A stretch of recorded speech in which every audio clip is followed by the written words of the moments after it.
Catholic democracy advocate and media magnate Jimmy Lai has been jailed in Hong Kong since December of 2020. The Chinese government claims he violated China's national security law for, among other things, his role in pro-democracy demonstrations in 2019. And this week, the prosecution began closing arguments in Jimmy's trial as his health continues to decline.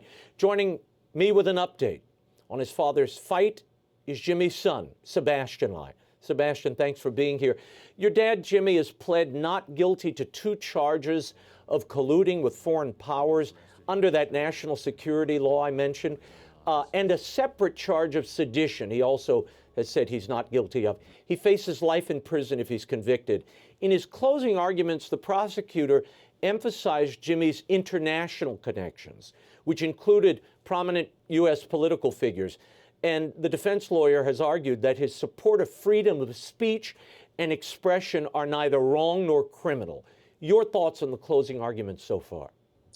I think, look, my father's, as you mentioned, been in jail for the last 5 years. He's been on trial on and off for those last 5 years, but his national security law trial is still not finished. It's almost 5 years in. And so for the last year and a half, he essentially had all these evidence brought against him, and all that turned out to be completely untrue. It turns out my father is in prison because of his journalism and because of his courage, because he stayed to defend his people, because he dared to campaign for democracy and for human rights in Hong Kong, and that didn't sit well with the Hong Kong government.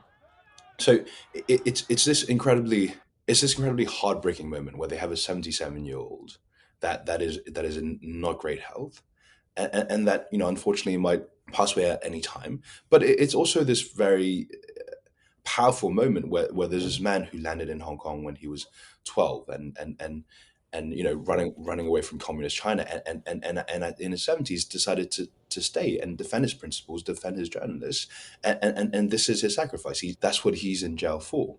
Yeah. So obviously incredibly worried and incredibly heartbreaking, but I think I hope the world sees how much freedom matters to my father and to the people of Hong Kong. Well, the Hong Kong government and really the mainland government claim he agitated foreign governments and urged them via his articles, via his journalism, to sanction the Chinese government in Hong Kong. And his defense attorney said, this is armchair punditry. But my question is, will that free speech argument hold up in China, Sebastien, under this regime? So unfortunately, the national security law is so broad, and the premise that Hong Kong styles of rule of law no longer holds.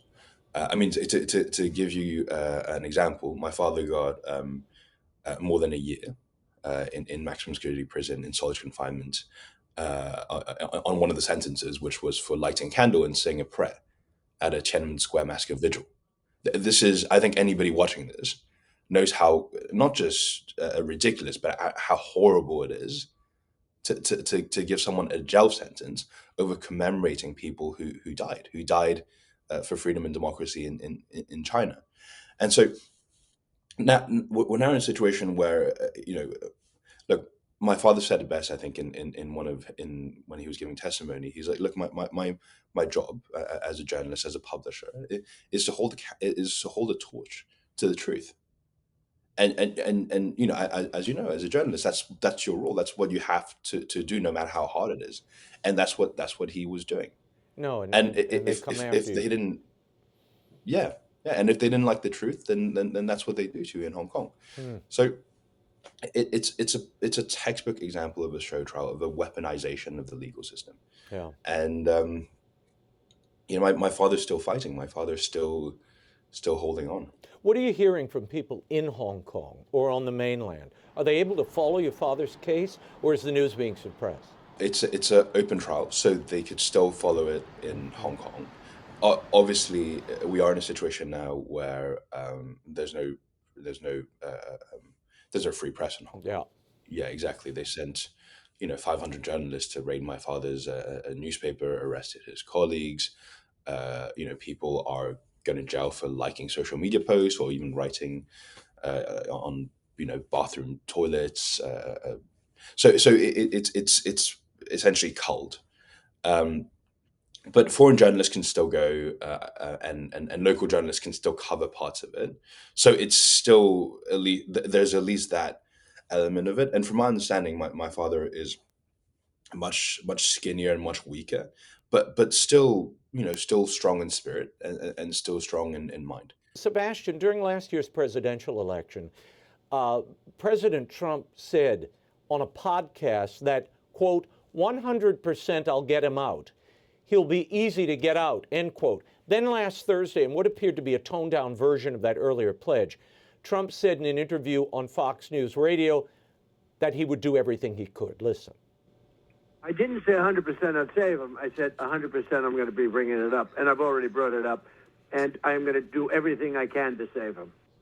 Sebastian, the president added that his Chinese counterpart, Xi Jinping, would not be exactly thrilled by the pressure campaign to free Jimmy.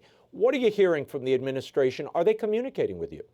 Oh, so we're incredibly grateful that the president said that. Look, I think there's so many things happening around the world, and this is the busiest man in the world. The fact that he's still keeping my father's case close to heart is something that I'm incredibly grateful for, and I'm incredibly grateful that he said that he would do all that he can to free him. The president and the administration knows their communication with China, much more than I ever would. But I think we are in a situation now where my father dying in jail is not beneficial for any party.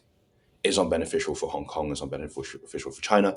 It's obviously not beneficial for anybody who enjoys freedom, who Yeah. is willing to would do the same in my father's situation, was willing to stand for the principles that he stood for.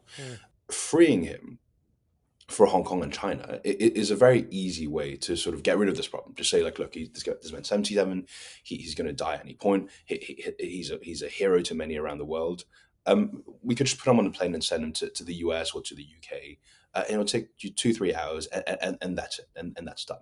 And we don't have this person who essentially would act as a martyr if he died in prison. So I think that's the context I wish, at least I'm looking at this situation, and it's optimistic, but that's how I'm looking at it.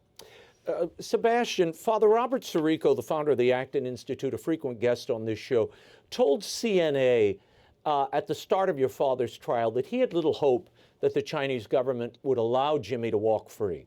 He said, quote, "There is no jury. The 3 judges are handpicked by Hong Kong's chief executive, who is under the thumb of the CCP. These judges hold Lai's fate in their hands," end quote. Do you think your father will see justice here? Is it even possible, given what Father Sirico laid out there? So he's not going to see a fair trial. There's no chance.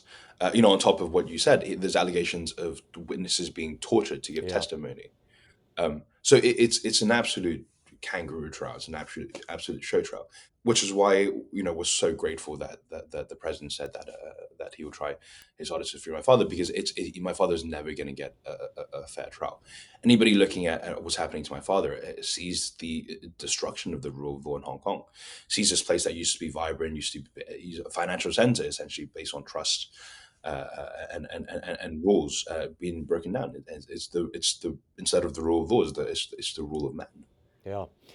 It should not be forgotten. Jimmy Lai, as well as yourself, are British citizens. So when you were last here, we discussed what the UK government should be doing to secure his release. And the UK Prime Minister told Parliament last October that Jimmy Lai's case was, quote, a priority, and he called for his release. Has the government taken any practical steps to bring that about? I don't know what happens. I don't know what the inner conversation is between our government and the UK government and the Chinese or Hong Kong government. But look, I think it's time to put action to word. The US government is much more effective and much stronger in terms of liberating its people around the world. So now that we have both governments are so supportive, I think it's a good. It gives us a lot of hope as a family. But I think, look, I hope I hope the UK government can obviously do more to free my father. Again, it's been 5 years. His health is not good. I want to talk about his health, concerns over his deteriorating health, which we've seen as these proceedings have gone on. I mean, just to put this in context for those of you watching, Jimmy Lai has been held for more than 1,600 days, much of that in solitary confinement, with his legal team highlighting his weight loss, the risk posed by diabetes. Sebastien, on August 15th, Jimmy's lawyer said he recently experienced heart palpitations while in prison and had at times felt like he was collapsing. Yet the Hong Kong government says a medical examination of your father found no abnormalities and that the medical care he received was adequate. What's the reality? Well, I mean, the reality is that you have this man who's in his 70s in solitary confinement. They essentially put him in a little concrete cell, and there's no air conditioning, so he bakes under the sun. Hong Kong goes up to 30, 40 degrees Celsius in the summer, and so it goes up to 30, 40 degrees Celsius now, and he essentially bakes in this little concrete box. Um, Never mind his diabetes, never mind the fact that they're always trying to essentially break his spirit with all these multiple show trials. It's not a it's well within. It's just basic biology that a man who goes through this would have his health massively degrade, and we are in a situation now where we are in a situation now where, unfortunately, my father's health has gotten worse and worse and worse. Obviously, hearing about heart palpitations makes me very, very worried. And I don't know how much longer he has. I know his faith is a very strong pillar Yeah. of of who he is, why he did this. But it's that's why that's why I'm so grateful that so many people pray for him, because it's I think it's what's keeping him very strong. Yeah, we learned this week he's wearing a heart monitor and receiving medication. And my question is, if everything's normal, why is he wearing a heart monitor and receiving medication? None of that makes sense to me. But Sebastien, Exactly. Given what you've seen so far in this endless trial, I mean, this has dragged on for 5 years now, but from the imprisonment to now the end of the trial. What are you seeing in these closing arguments that are giving you hope, and how can people support you, your family, and your father's freedom? In terms of what's given me hope in this trial and the closing arguments, I think it's words that my father said. In one of the heated exchanges with the judges, when he was on testimony. My father, at the end of the exchange, my father essentially said, "Look, in the end day, the truth will come out in the kingdom of God, and that is good enough for me." And I think that is such a strong phrase, because this is a man who sacrificed everything that he has to stand up for his belief and his principles and his journalists. So I think, like, if anybody watching this, and I know many people watch this, can pray for him, can follow the story along, learn more about my father's story, about this man who's given everything that he has for freedom and democracy, and just follow along, keep pressure on the Hong Kong government and Chinese government, and your prayers go a long way, especially when he's in a little concrete cell and by himself, and the government tells him that nobody cares about him and that he's gonna die for nothing. Are you Essentially. disappointed, Sebastien, that we haven't heard more from the church, from the Vatican and the church in Hong Kong? There is a church there. There's an archbishop there. I know Cardinal Zen, the former Archbishop of Hong Kong, has been extremely supportive, or former Bishop of Hong Kong, rather, has been very supportive of your father and your family. What about the larger church? Uh, I mean, we've had a lot of support from the Catholic communities around the world, including incredibly strong support in America, which we've been so incredibly grateful for. In terms of the Vatican, yes, we haven't. Yeah, I guess we haven't gotten the support that one would assume for a man where a man whose faith guided him Right. to do the right thing, and is being persecuted for his courage.